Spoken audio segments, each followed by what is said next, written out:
nôl i'r gogledd i gael cadw cwmni i'r beirniad.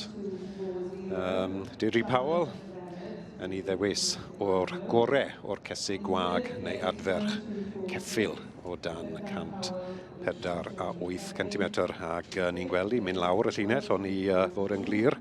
Yr enillydd wy'n deall yw Cyndl Green Ferdinand fe gath ei ddewis i ddod ar y brig ar dachrau'r beirniadu a wedi cadw i safon. Cyndl Green Ferdinand. Heb anghofio'r ail wrth gwrs. Perchen i A. Crawford.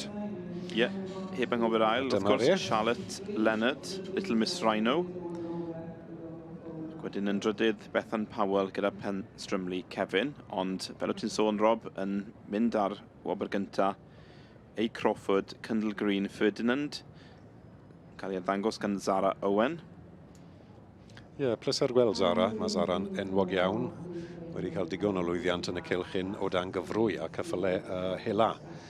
Ac pleser gweld i yn y cylch a ceffyl Rhanfrid am unwaith. A dyna ni, Cyndl Green Ferdinand, y gorau o'r Caseg Gwad neu Adfarch. Adfarch yw hwn, wrth gwrs.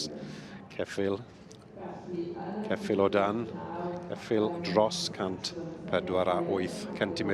Y gorau o'r adran y dosbarth Rhanfrid. Dyma ni, Cyndl Green Ferdinand yn dwylo Zara Owen i'r perchynog Ann Crawford gorau o'r ceffylau Rhanfrid.